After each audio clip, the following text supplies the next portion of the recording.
appreciate everybody who's on the call here. I'm going to go over several things today just to, for some of you, refresh your memory on these various assessments. I'd like to talk mostly about DISC, but we also will talk a little bit about the Sales IQ report. So let's dig into it.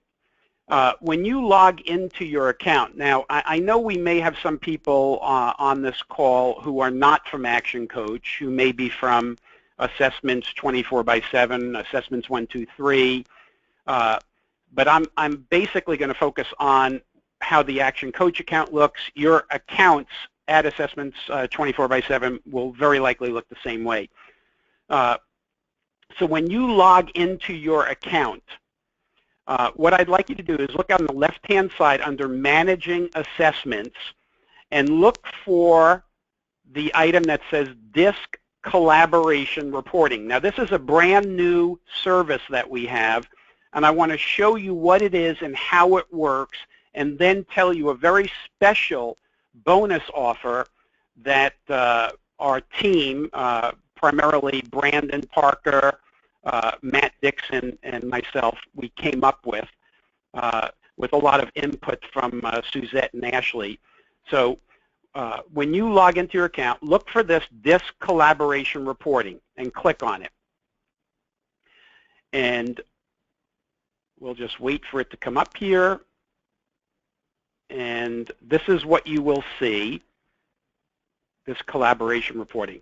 So there are various filters here. So you can filter by date range. Let's say you only want to do 2016 or 2015 or whatever. And you can have certain groups. I have various groups here that I've identified. So if you only want to do this for a particular group, which may be a company, you can do that. And it will pull up different assessments here that are on the bottom of the screen here. And you can even do it by assessment link. So if you have a particular link that you sent out, you can actually only pull up certain DISC assessments. So here are various DISC assessments.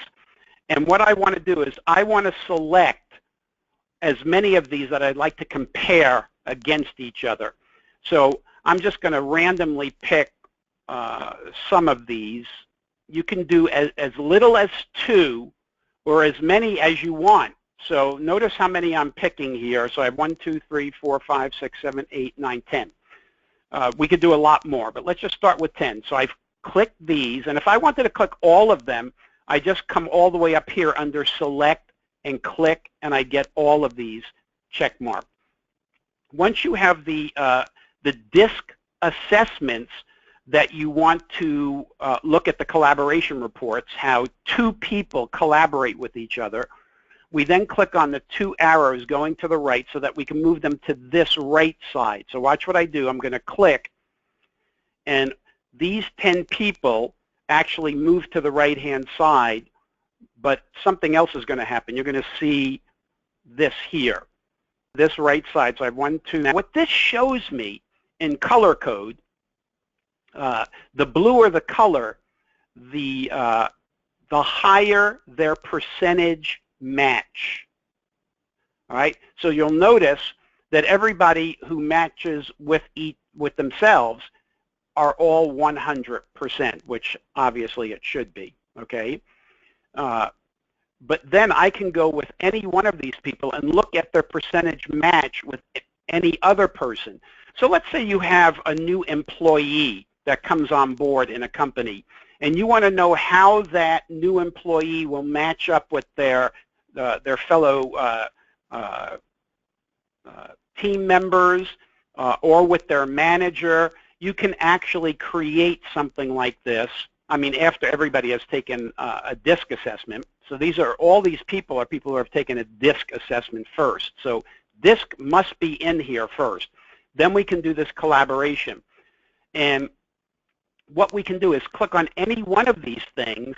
Let's take this. This is not a great percentage, 39%. I'm going to click on it. See, it says it's loading. And then it creates something like this. So it tells me a little bit about their percentage match. I know it had said, let me just see, it had said 39%, but it must have been 39 point something, so it's 40 here. It describes each of these 12 factors. So the 12 factors show how the person compares, how these two people compare. And here's descriptions of each of the 12 factors. We've changed colors so it's easier to see when you move from one description to another.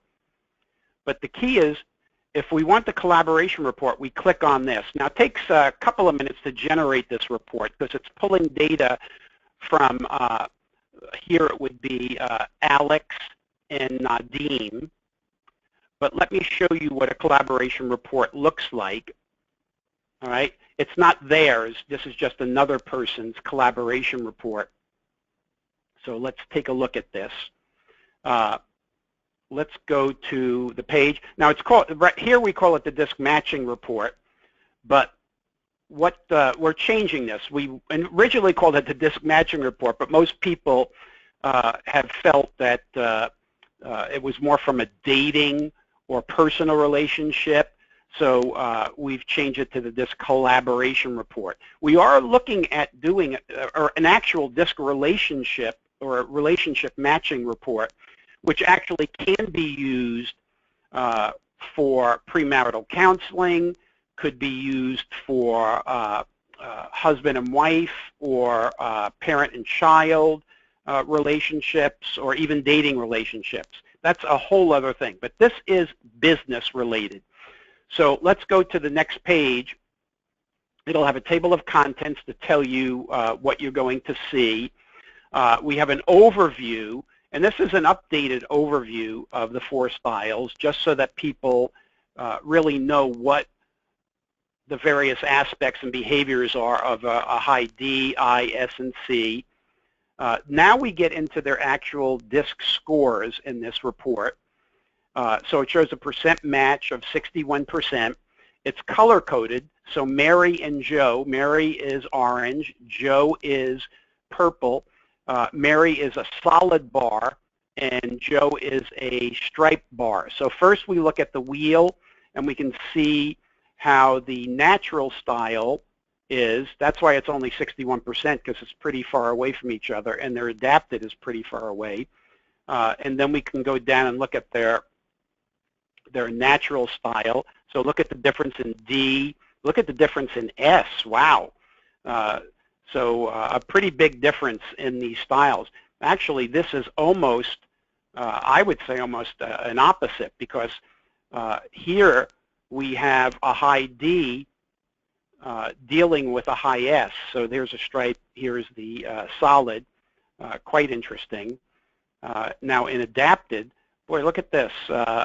Let's see, I think Joe was a stripe. Yeah, Joe is a stripe. So this is Joe, who actually in his adapted style, even increases it, whereas Mary decreases her steady style and increases her cautious or conscientious style. Very, very interesting. Actually, even decreases dramatically. Wow. You know, look at the dramatic decrease in Joe's I compared to here. Very interesting to look at this. Then we go to the next page, and the next page looks at their classical style. So let's look at their classical style here.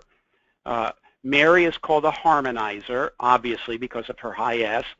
Joe is called a results-driven, obviously because of his high D. And it gives you a little background here, a paragraph summary of each, and then some specifics, their goals, how they value others, how they influence people, etc. So real nice description, so you could look at how these two people might mesh or clash. This is also a great tool if two people are having some conflict in the workplace, and we can print out this collaboration report, give a copy to each person, have them read it, have them come up with some strategies on their own in terms of how they might be similar, how they are different, and what they can do to mesh a little bit better, to sync their styles a little bit better and communicate more effectively. Then you bring them together with a manager or coach where they can then say, okay, here's Mary. Mary, here's what I have discovered. Here's why I think we haven't been working well together, why we haven't meshed as well, how we have some conflict. And here's what I think we can do to better communicate with each other. Then we ask Joe the same, and the coach kind of brings it together so that they can see where each is coming from and look for ways that they can communicate more effectively. We have their strengths, so we compare their strengths here, and on the next page we compare their struggles. What is hard for each person? I think when Joe sees Mary's strengths and struggles, and Mary sees Joe's strengths and struggles, and they look at the commonalities and discrepancies, they start understanding the other person better, but at the same time start looking for bridges that they can build with each other to communicate more effectively. An incredible report. Their work style tendencies, their communication do's, all right, and their communication don'ts. Then we get into what motivates them. We get into the 12 integrated patterns, and it really shows you, here's Mary again with the orange and Joe with the purple, and it shows you how different they are in each of these 12 behavioral factors. So here's a directness factor, and it tells you when somebody is lower, like Mary, or higher, like Joe, what a lower intensity score indicates and what a higher intensity score indicates. Here's a big difference in their self-determination behavior. Let's go on here. Much closer in terms of their self-assuredness behaviors, pretty far in how they accommodate each other, okay? Mary looks like she's more accommodating, obviously being an S style. Joe, not as much, being extremely high D, and so on. I mean, look at some of these differences. Absolutely incredible. And then that's it. So this is a really significant report. So this is the sample report. I showed you where and how to use it. Let's go back here again. And so for any of these relationships, any person with any other person, we simply can click on it and get a report. The beauty of this concept is for a flat monthly fee, which we're looking at approximately $45 a month, any account can have this on an unlimited basis. Excuse me. So when you see the value of this, you will actually start using it a lot. I mean, an incredible amount of time. And that's why we did not price this just, one at a time, because once you start using this, you are going to start wanting to use it many, many, many times. And you can actually do these for your client accounts. Now, of course, for every client account, it's $45 a month, unlimited. But once you show people how this works and you put them through a demo, it's addictive. It's like when nobody had fax machines. They didn't know they missed it until they had them, and then they couldn't do without them, and the same with email, et cetera, et cetera. The same thing with this collaboration. Now, here's what Brandon, Matt, and I discussed, and that is for all of the accounts, all of the action coaches, all of our other coaches and assessments 24/7 and assessments 1, 2, 3, we are going to activate this in your accounts through December 31st at no charge. I'd like you to really kick the tires here, use it as often as possible. You'll become addicted. That's the best I can say. This is so incredible. especially for coaches, as you're coaching people and coaching teams and dyadic or, duo relationships, this is a significant tool. All I ask you to do is when you log into your account, look for this Disc Collaboration Reporting link here. You click on it. You're going to come to this page, and you'll do what I suggested here. You'll click on whatever people you want or all of them, move them over to the right. You'll actually get this look up here, and then you can start playing with this. And it's incredible. You'll love it. So that's the Disc Collaboration Report.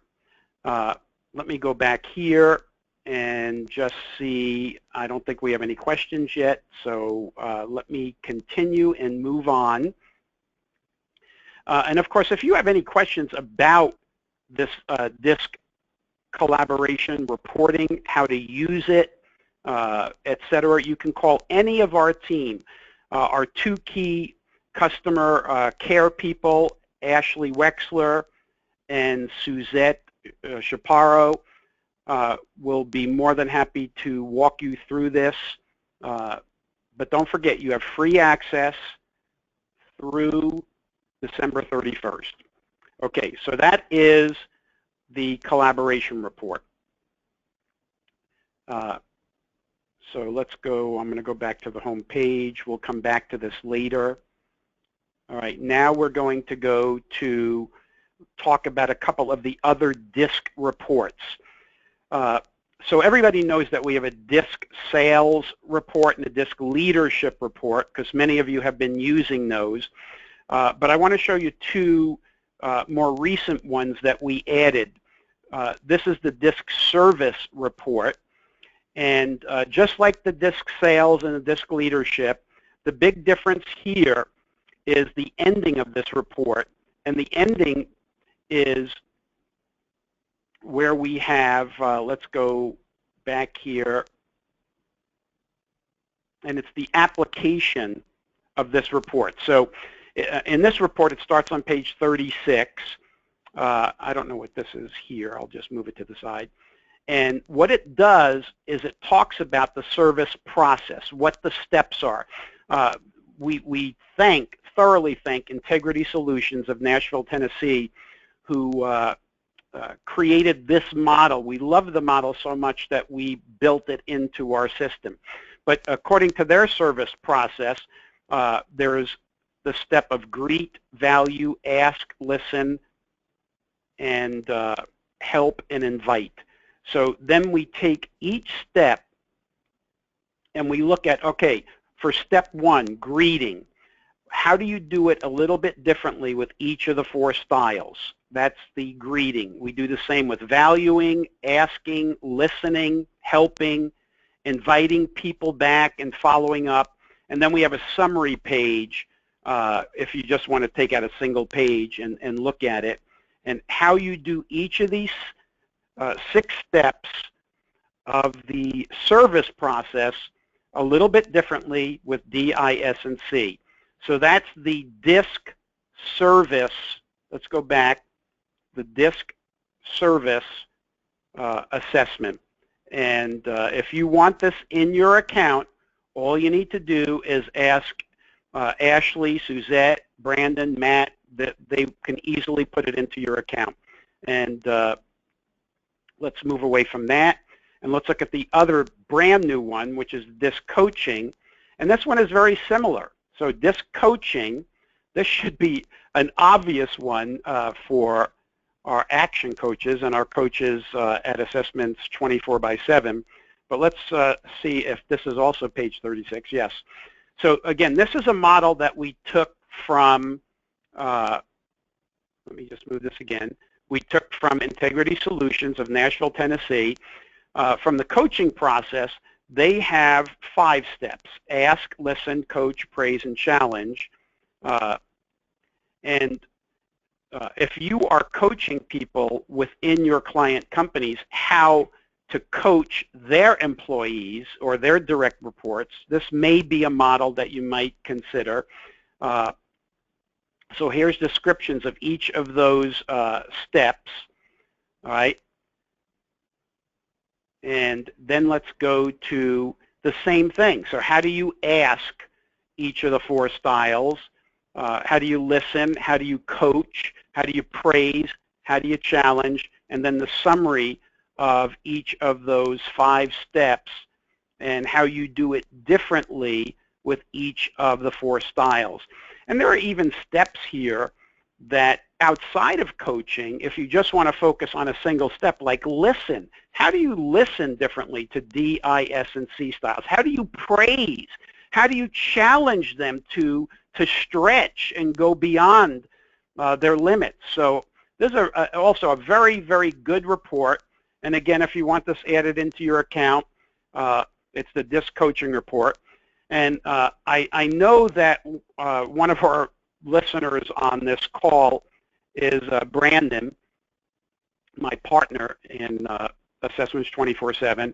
And I'm going to ask him how easy it is to simply add those 2 assessments. If he hasn't done so already, usually he is always a step or 2 ahead of me on these things. And he may have already added the DISC service and the DISC coaching assessments to everybody's account. So there's that. Now let's look at another DISC assessment that we kind of played with this. And let me tell you what this is. We call it the DISC Plus. We haven't told anybody about this assessment, but it's a rather interesting assessment. And let me show you what the DISC Plus assessment is.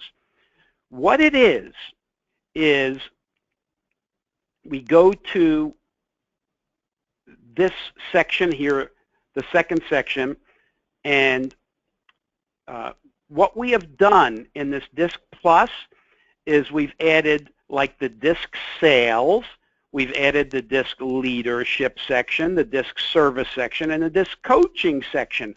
All of those 4 report sections are in this report. So it's, it's an 82-page report, but as you can see, we've taken each of these sections. Let me just move this again up here. Okay, we've taken each of the sections. Oh, by the way, we added something interesting in here. We added the 15 classical pattern reports into this. Okay, so here's your classical pattern, but we then give you descriptions of each of the 15 classical patterns. So we show you what the graph looks like. We show you the main style. This is an I, but the I called the assessor. We give you a paragraph overview of what an assessor is like, and then some just key traits.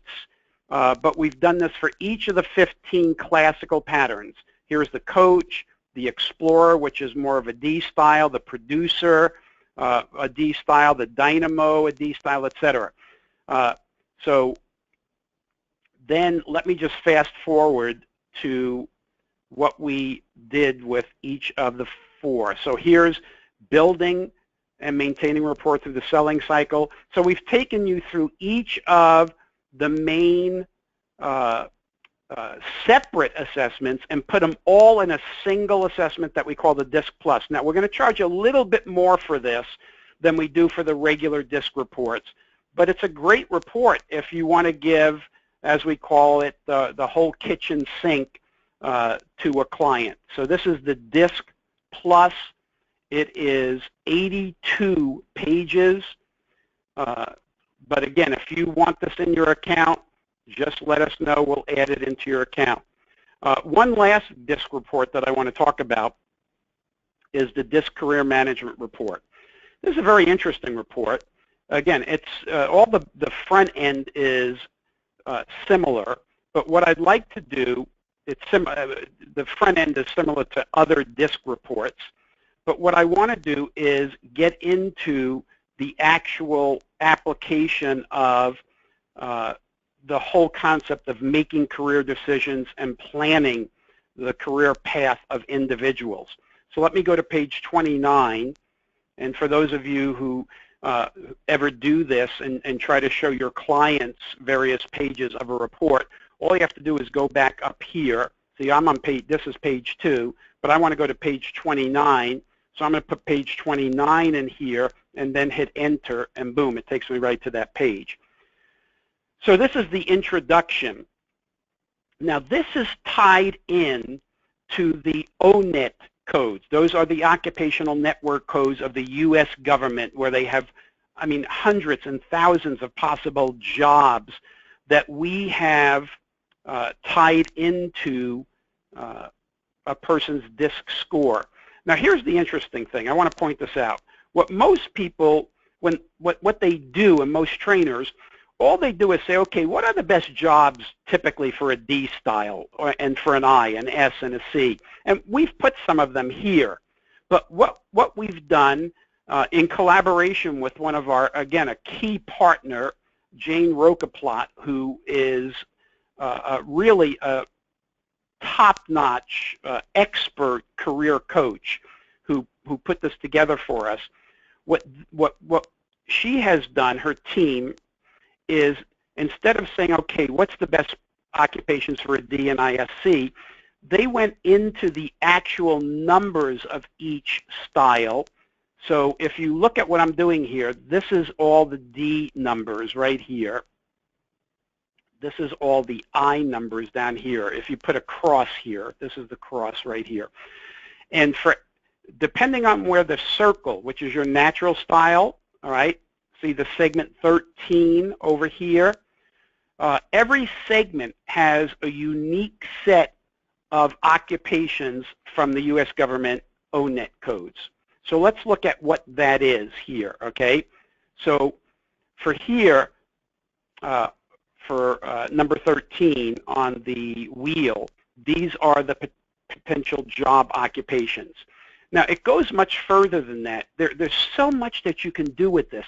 You can use this concept, and I'll show you what it is. You can use this if you went into schools like high schools or colleges and their counseling department. For high schools, what particular majors might be in college? For college counseling programs, what kind of occupations the graduating seniors might look for? What about all of our military in the United States that has come back from overseas, or when their time is up in their service? And this can be for any service person in any military service in any country around the world.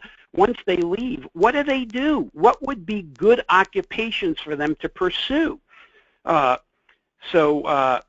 These are some of the things. What about outplacement? What about companies that are laying off people, or people who are quitting, or people who are getting fired? What about an outplacement or an outplacement debriefing that you can do with employees to help them in their search for a new job? What you do is you go to the ONET site, and what we do is we list it right here. It's http://online.1tcenter.org. This is the government ONET code site. And when you go to that site, you're going to see this icon. It's a field where you simply put in this code, this ONET code, into this field, and you will see what you get. So let me just take one of these ONET codes. I'm going to pick a customer service rep. Let me pick that one, okay? And I'm going to copy that. I'm going to go to online.1tcenter.org. So let me go to online.1tcenter.org. All right? Let me show you what this is. All right? This is the ONET online site. There's incredible amounts of information here.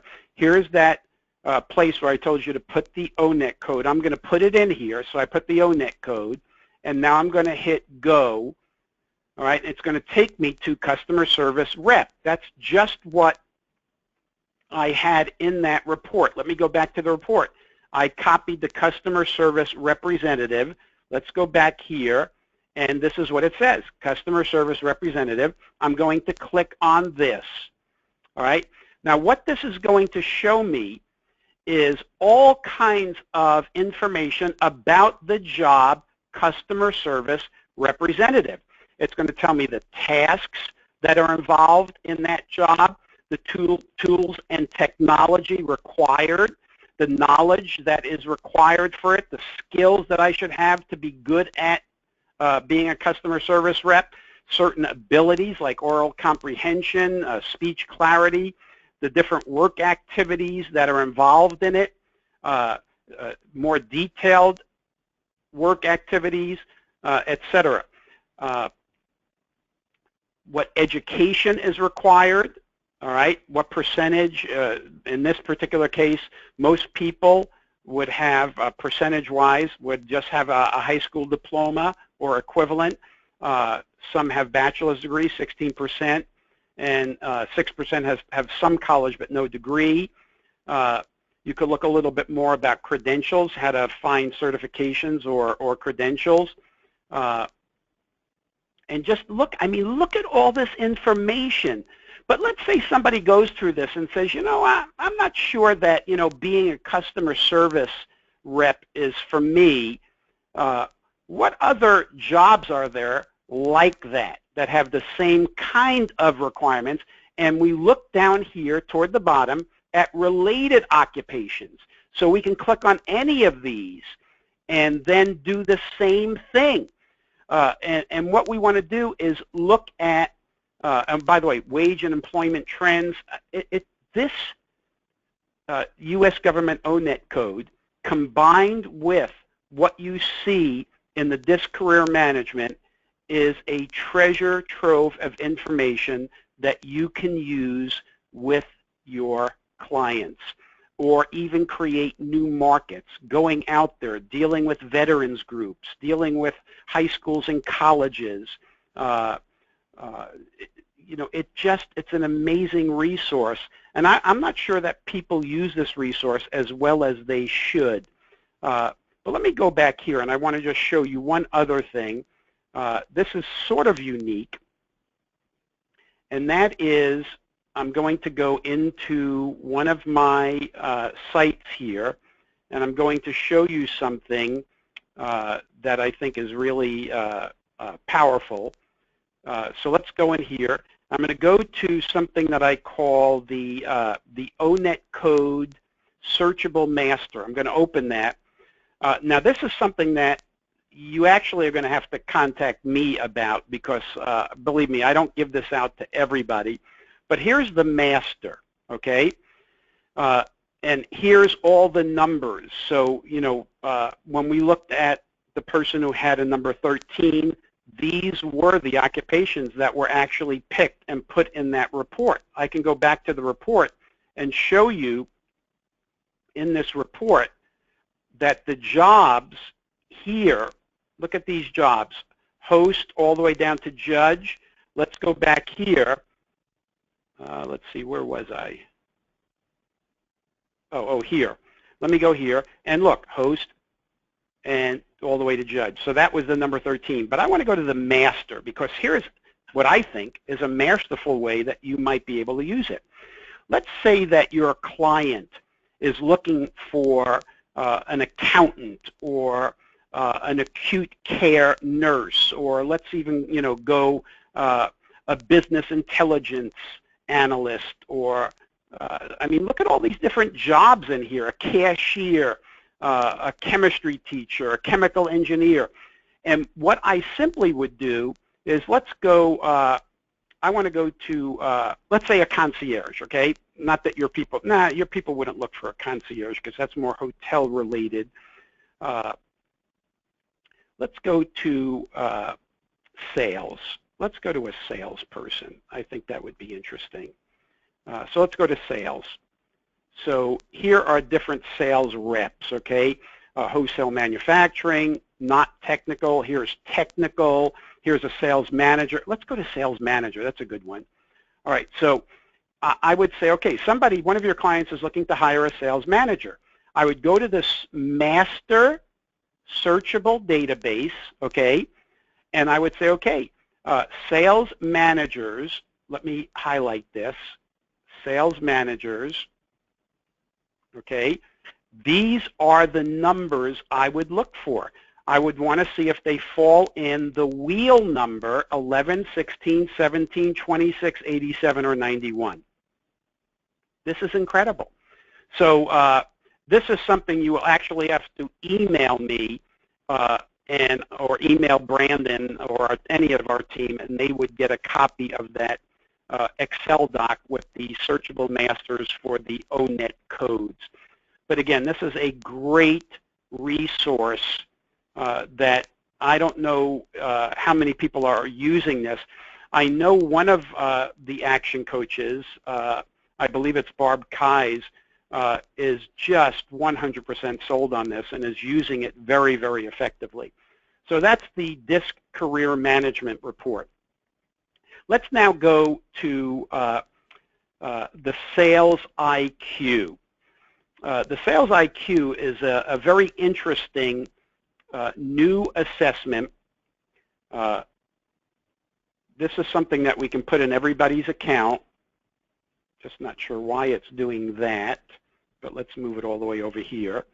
And let's go, I want to show you a little bit about the report, what it is and how it was created, okay? So let's go to, here's a table of contents, so it tells you how we measure and some various aspects that I think you will love. This, we call this the Sales IQ assessment. It really is a Sales IQ test, and I'll show you why. So here's the introduction, and here's what I think is the most important thing, is this was developed by 3 different sales experts. One was Jeffrey Gitomer. Many people may know Jeffrey Gitomer. He wrote the Sales Bible, and he wrote the Little Red Book of Selling.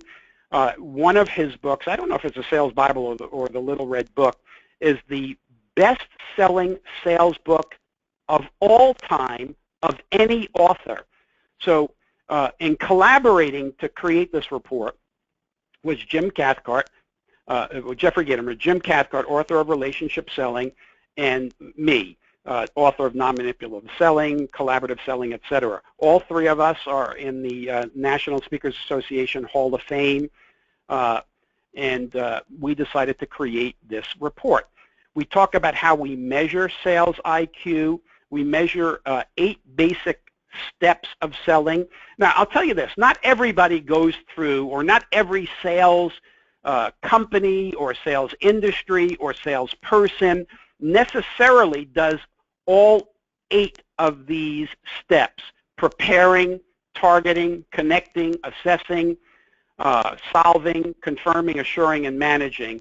But most sales people, sales companies, sales industries go through at least 5 or 6 of these steps. Absolutely.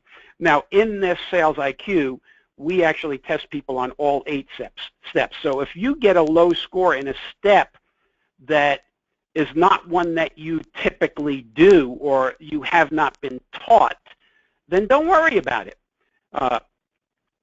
Now, in every one of these steps, we give you check marks on which phases are highly developed, which are advanced development, and this is all based on your percentile rank.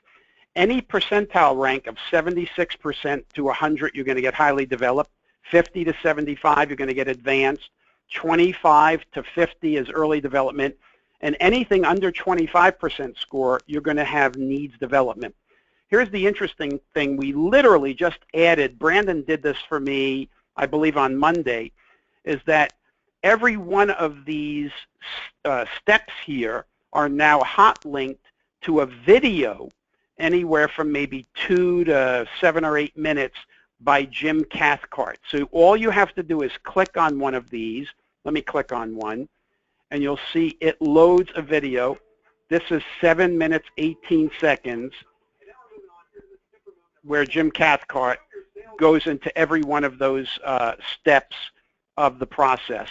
And you know, I think it's really an incredible report.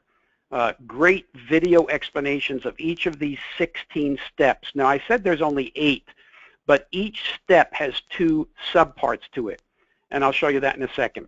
So we also, in this sales IQ, we give you 48 sales scenarios. Now, there are 48 that are randomly selected from over 160 plus sales scenarios. A sales scenario, we present this to you. There are 4 possible answers. All 4 answers could be correct, but we want you to pick what you think is the most correct, the best correct. And believe me, you can argue that you're the second best really should be the first best, but the 3 of us, Gittimer, Cathcart, and myself, we picked what we thought was the best, the second best, the third best, and the least best. And if you can argue strongly enough that what we picked the second best should be the first best, we'll take a look at it, and believe it or not, in 2 or 3 cases, we've actually changed. We switched some of these. So what this chart tells us and tells you is the percentage of time the participant picked the best answer. So in each of these 8 steps,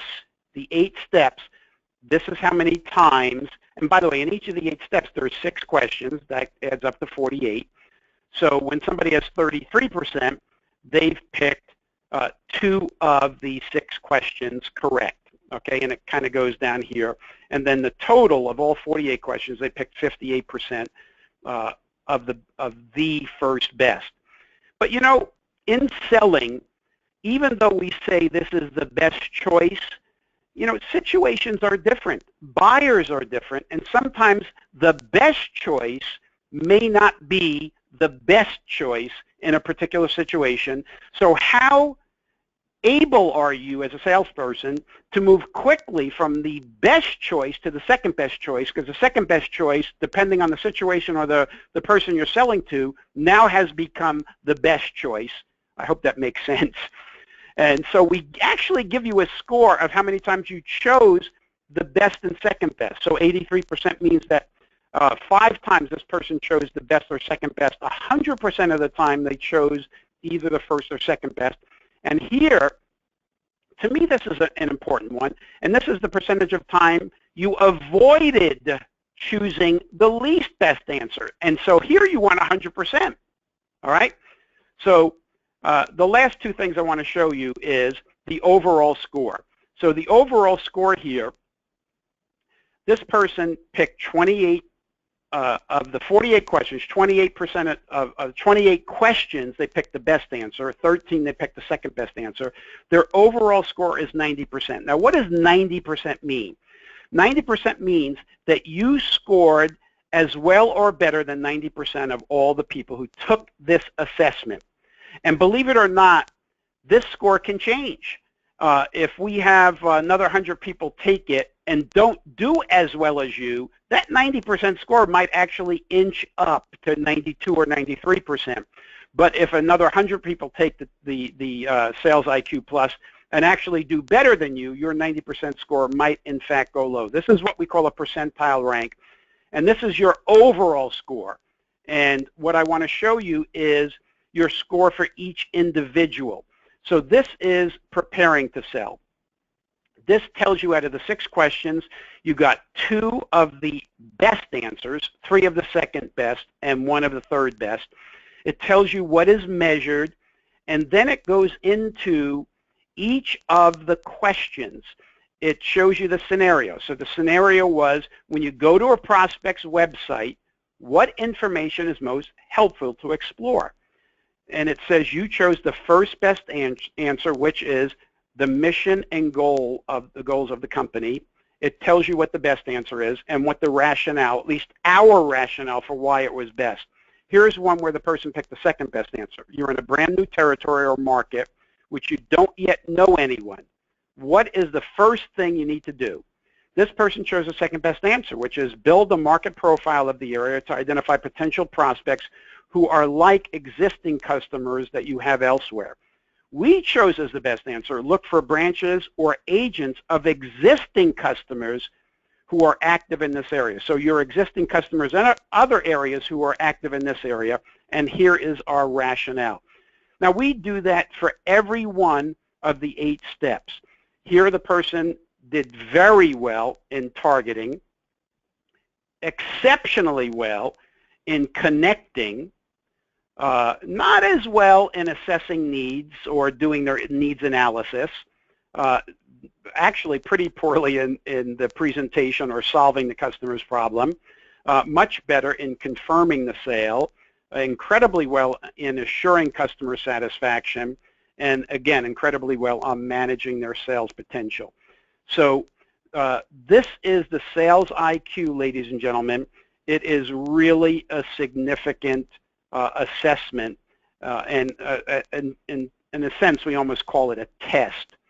But particularly for the coaches and consultants and trainers, we actually have a Sales IQ Plus Manager's Coaching Guide where we take you through how to use this with people who have taken the Sales IQ.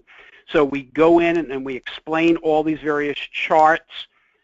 We then talk a little bit about who wrote the assessment, where did the questions come from, what types of selling does the content apply to, how the information was validated with hundreds of salespeople and sales managers. Here are some questions that are explored by this assessment. We just, so it kind of gives you a little bit of background, but then tells you in each of the areas, and again, even in this guide, just like we had the videos in the actual report for the end user, we actually have the videos also here in the manager's coaching guide for the manager, the coach, the sales trainer, or whatever. And it tells you the various areas that are measured. Now, here is the key. So as you look at each of these areas, if the salesperson, if the sales rep scored low in this section, here are some areas to explore with the sales rep to help improve their effectiveness in this area. So it gives you certain bullet points of things that you can discuss with the sales rep. So we go through all of these, and you can see there are a lot of pages here where we go into each of the areas. So targeting, connecting, assessing, educating the buyer, collaborating, confirming, assuring, and managing. And then we go into the summary here where we basically say, okay, as you go through this with the sales rep who took the Sales IQ, go into discussing with them the areas where they agree with the answers, where they disagree with the answers, and go through this process with them to make sure that they understand what they've gone through.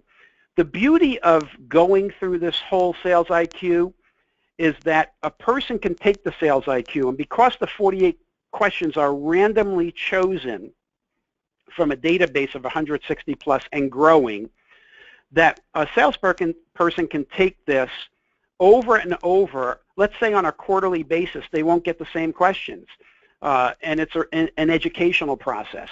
If you do a sales team for one company, and let's say you have 6 or 8 or 20 salespeople, they won't get the same questions. So it's not like one person can take it, get their results, and then share it with other salespeople to help them do better. It won't work. They get different questions. They're randomly selected in all 8 areas. And what it does for you as the coach, the trainer, the consultant, is it allows you to hone in on the individual areas that each individual salesperson is showing a weakness in. So instead of going into a company and doing a one-size-fits-all program for all the salespeople, you can create a tailored program to each and every single salesperson. Absolutely incredible, worth its weight in platinum. So let me show you the last thing that I want to talk about today, and that is the emotional intelligence assessment. We have updated this. Anybody who's seen an old version of it you will not recognize the new version of it. So we have obviously a table of contents, as we try to do with all of our assessments. We have an introduction to it. We give you an overall score. So here's a raw score. The highest you can get is a 5. And again, we give you a percentage. This, again, is a percentile score. So this shows that this person, their overall EIQ score is 70%, which means they scored as well or better than 70% of all the people who have ever taken this assessment. So this is the overall score. We go into a little bit of some of the benefits of this.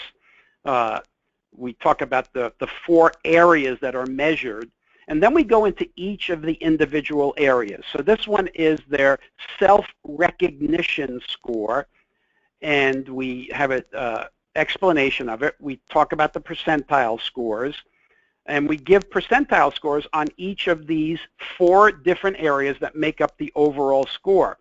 We talk about what's involved in each of these areas. Okay, we show the pie chart. We explain what each of these pies are, and here's the beauty.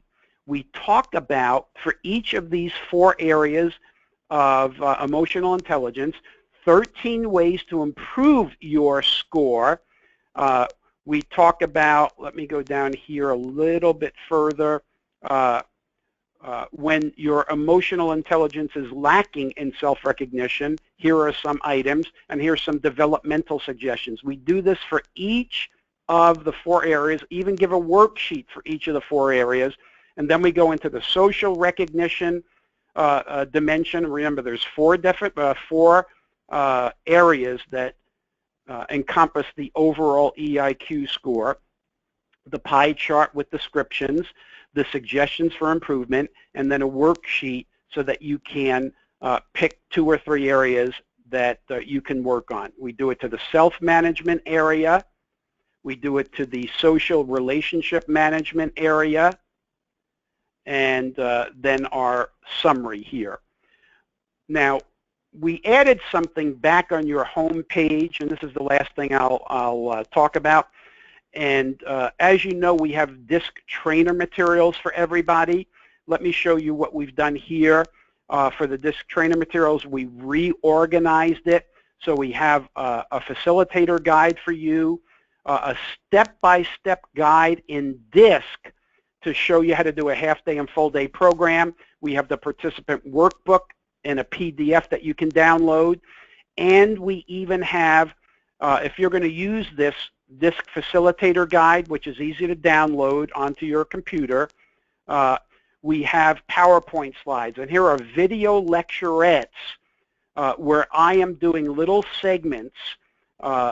If you don't want to do it, you just want to facilitate it but don't want to do the whole thing yourself, you can have me do the lecturettes here. They were a 3-camera shoot in a controlled environment with an invited audience with split screens of me and slides. And they're all referred to back in this DISC facilitator guide. We also give you a comprehensive DISC slide presentation that you can use, whether it's a general presentation on DISC, etc. So we've just reorganized this. All the webinars that we do, including this one, which will be added to this list, will be here on all the recorded webinars.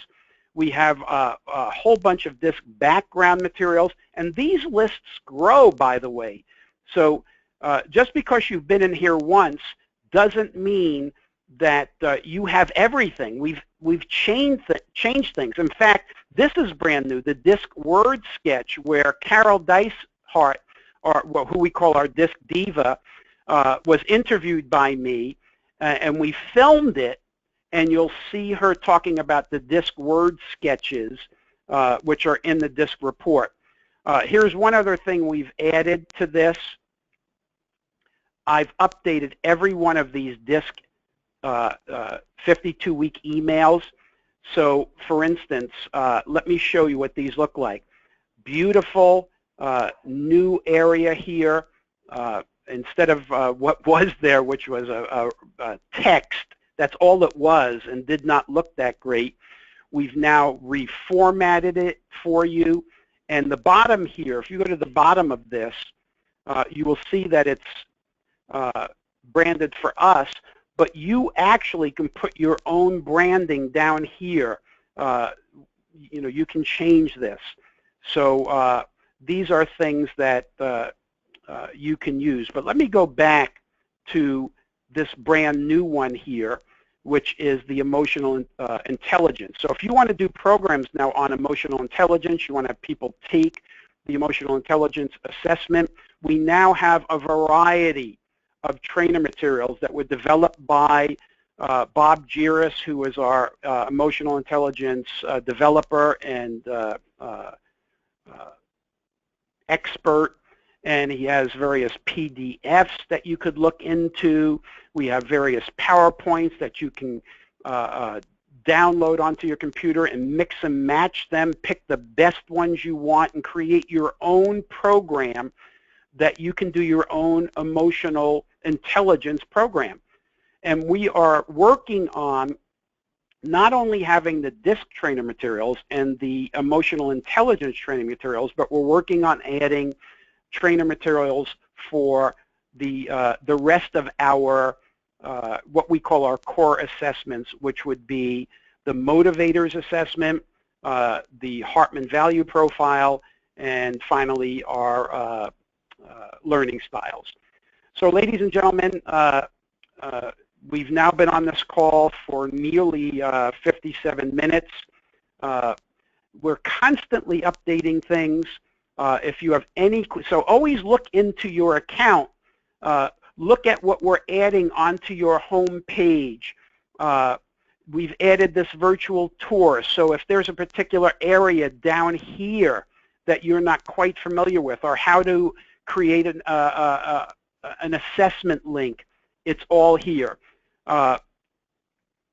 The other key thing I wanted to show you, ladies and gentlemen, was your virtual training. I added 25 credits for everybody. Go into your system, look at this virtual training, and you have 25 credits that you have to use before December 31st. Otherwise, they all get wiped out of the system, because after December 31st, I actually get charged for them by the company that developed this for me, lightspeedvt.com.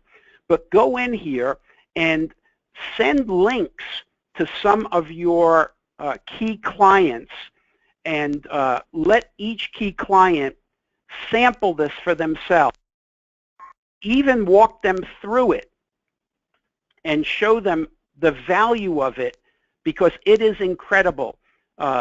When you look at the DISC virtual training, there's all these modules that people can walk through with me actually taking them through various aspects of it so that you do not have to do it. And even if you've done a training program for one of your clients and they've hired a new person, or when you did your program, a person who was an employee wasn't there, here's a way to catch everybody up onto the same page. So use those credits that we put in there for free, 25 free credits, and have some of your clients sample this so that maybe they will buy one for every one of their employees.